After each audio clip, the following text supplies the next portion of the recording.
les mecs, on se retrouve pour une nouvelle vidéo pour débriefer cette victoire du Barça. Et honnêtement, je sais même plus quoi dire. Honnêtement, je sais même pas par quoi commencer, je sais même pas par quoi aborder ce match, ce débrief, cette analyse entre guillemets, parce que honnêtement, le Barça est imprenable. Ça fait depuis 3 à 4 journées que je dois le dire. Mais pour moi, le Barça va remporter la Liga et sans l'ombre d'un doute, je pense qu'ils vont la remporter. Je pense que vraiment, il y a un gap qui a été fait aujourd'hui. Je pense vraiment qu'il y a eu un écart qui a été fait qui est pas considérable. C'est 4 points d'avance sur le Real et 3 sur l'Atlético Madrid dans le même nombre de matchs joués. Il reste un Classico et un gros match pour le Barça contre l'Atlético Madrid. Mais même s'ils perdent ces deux matchs-là, c'est fini quand même. Parce que l'Atlético Madrid et surtout le Real Madrid sont des équipes de choker. Sont des équipes qui ne tiendront pas la dragée haute toute cette saison en Liga.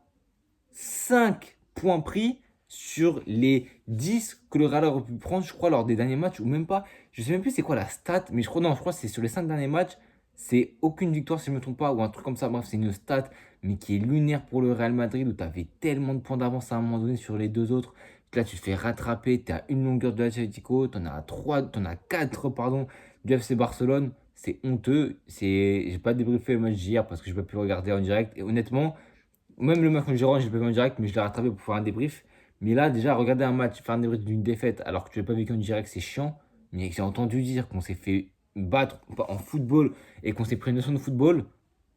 Honnêtement, ça me donne tellement pas envie de regarder ce match que je me suis dit, je vais faire l'impasse aujourd'hui. C'est le premier match de cette saison que je rattrape pas, que je regarde même pas, parce que ça me donne pas envie de regarder ça. T'avais pas Valverde, t'avais ni Bellingham et t'avais ni Raúl Asensio en tant que titulaire. À ce qui paraît, la défense a été catastrophique et Ancelotti a été déçu. Alors, c'est pour dire à quel point c'était catastrophique. Donc, j'ai vraiment de la peine pour le Real Madrid cette saison qui n'ira pas prendre la Liga. Pour moi, c'est terminé, c'est clôturé. Parce qu'aujourd'hui, le FC Barcelone a encore gagné sur 15 matchs sans défaite, toutes compétitions confondues, 12 victoires et du coup 3 nuls.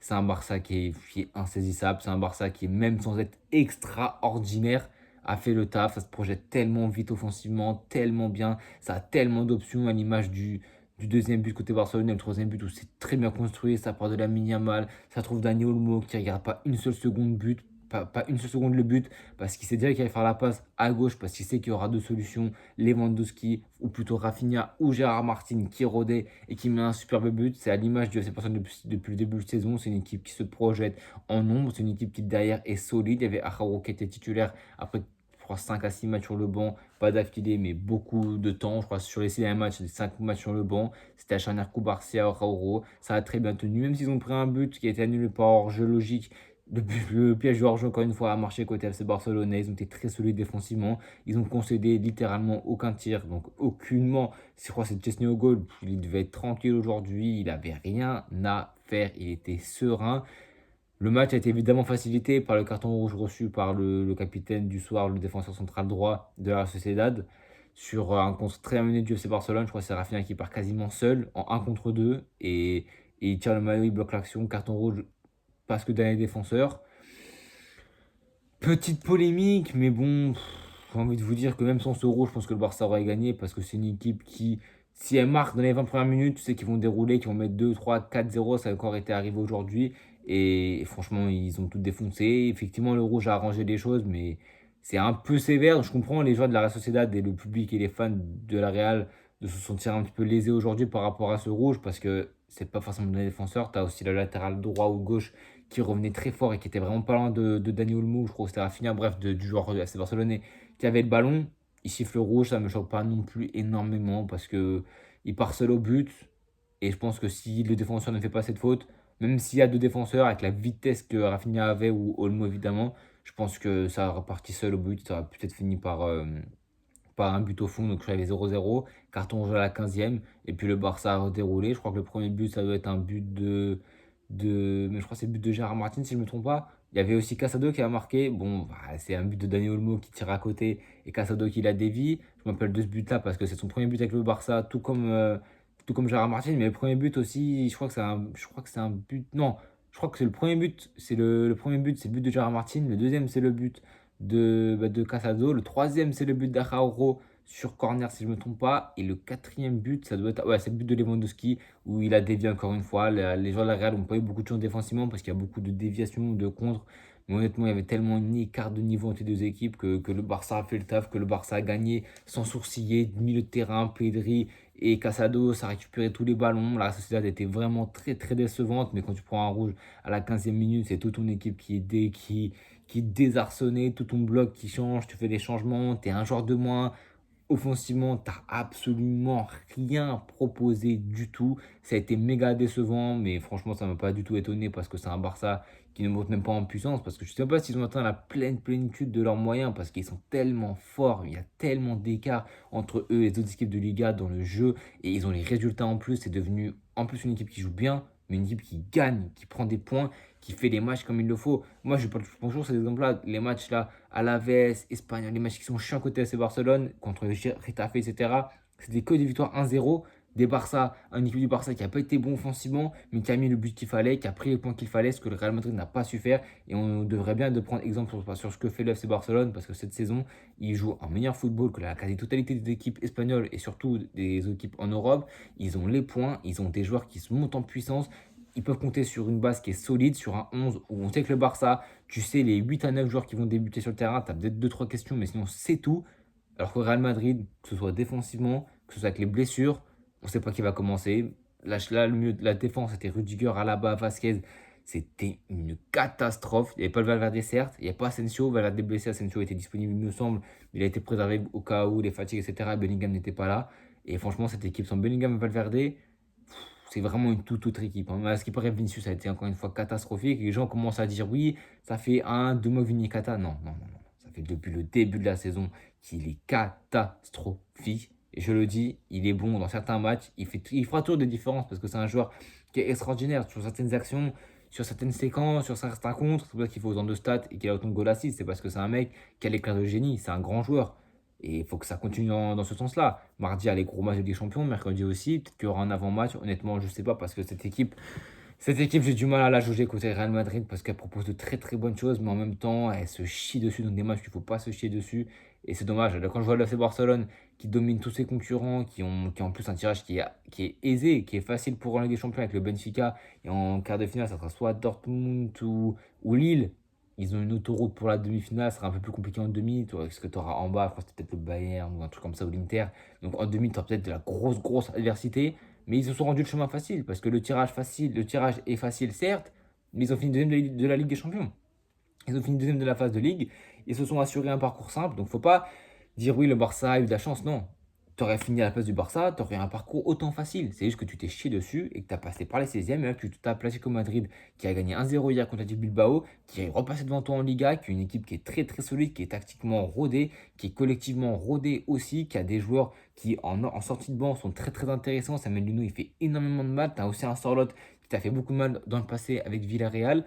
Donc honnêtement, ça va être un match qui sera très très très très dur. Heureusement que Bellingham va revenir, que Valverde pardon, aussi, j'espère qu'il va revenir et que Ancelotti va arrêter de nous casser la tête pardon, avec ses Asensio sur le banc pour question de fatigue. Alors que Valverde, il a joué 78 matchs d'affilée. Tu l'as jamais mis sur le banc alors que tu avais plusieurs occasions de le faire. Donc non, je pense que c'est pas du tout une question de fatigue.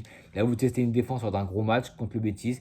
Il a choke. Les joueurs n'ont pas répondu présent parce qu'il faut aussi parler d'Ancelotti, mais aussi des joueurs qui n'ont pas répondu présent, notamment Vasquez et Alaba. Alaba, il y a aussi des circonstances atténuantes pardon, parce qu'il revient de blessure et que c'est compliqué en tant que titulaire. Contre Giron, c'était pas trop trop mal passé, mais bon, défensivement contre le Betis, c'était plus compliqué. Et c'est pour ça qu'Asensio doit être titulaire. Le 11, on le connaît tous à peu près, hein, que ce soit Kama, Mini, peut-être même Modric. Il a essayé de mettre Modric, ça n'a pas forcément marché de ce que j'ai entendu. J'ai pas vu le match et je ne le verrai pas du tout.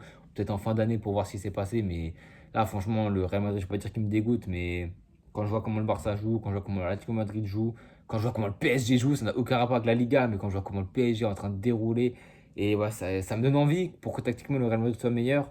Parce que là, on sait que la tactique, c'est pas notre fort, mais on pouvait compter sur des individualités, on pouvait compter sur une base qui était quand même solide, sur des joueurs qui ont assez de talent et d'intelligence pour créer des situations et pour gagner tout simplement dans des énormes matchs. Et la gestion de la pression qui est différente pour les équipes qui jouent contre le Real Madrid au Bernabeu en plus.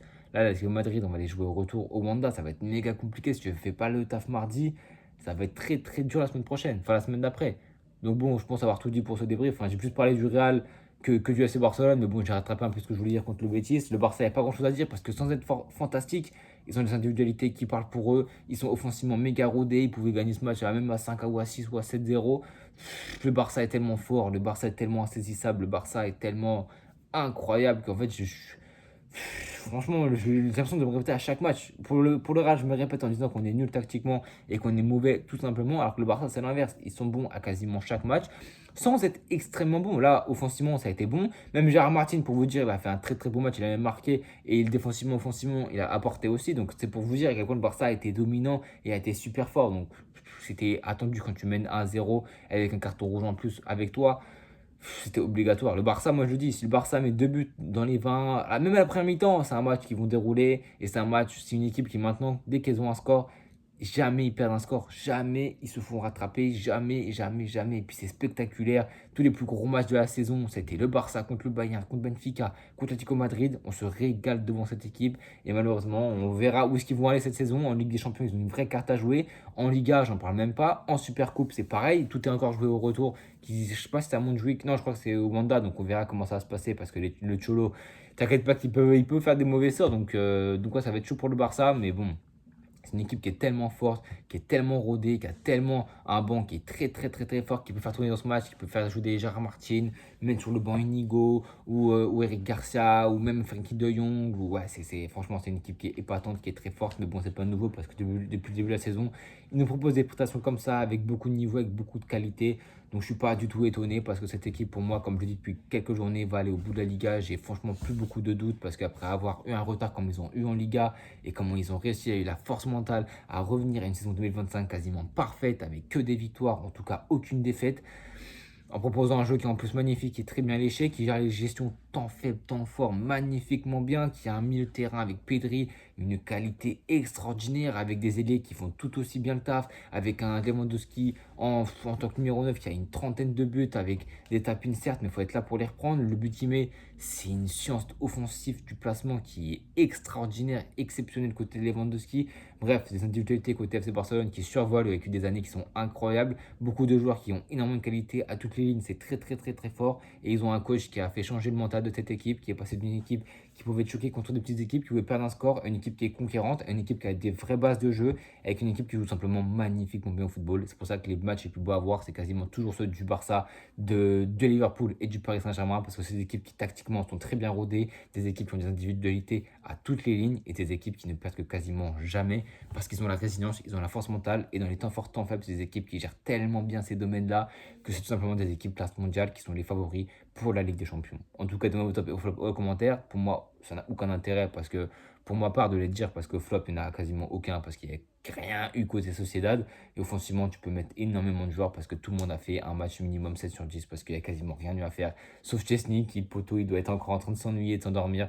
En tout cas, de vous abonner, à la à partager. On se retrouve peut-être lundi ou demain pour un avant-match du Real Atlético Madrid. Je ne sais pas si je le ferai parce que j'ai encore rien écrit et surtout parce que je me dis que faire deux avant-matchs, notamment un à l'aller et un au retour, ça n'a peut-être pas trop de sens entre guillemets. Je préfère limite en faire qu'un seul au retour pour les phases d'élimination directe, huitième, quart, demi. Et à la finale, évidemment, qu'il y en aura un. Ça dépend qui sera l'adversaire. Si c'est pas le Real, ça m'étonnerait qu'il y en ait un. Sauf si c'est un Barça, PSG, un jour une grosse affiche. Peut-être que j'en ferai un quand même. Mais ouais, je me dis peut-être que l'avant-match sera surtout, et je pense que je vais faire ça, plutôt faire un avant-match pour les matchs retour, notamment du Real. Et on verra si on se fait sauter en huitième de finale. Peut-être que je ferai des avant-matchs pour d'autres équipes, notamment le Paris Saint-Germain, parce que c'est une équipe qui me surprend et qui est super beau à l'avoir joué. Ça me ferait chier de faire des avant-matchs pour le Barça, honnêtement. En tout cas, on se retrouve sûr et certain mardi pour le débrief de ce match aller de huitième de Ligue des Champions entre le Real et l'Atlético Madrid. À bientôt tout le monde.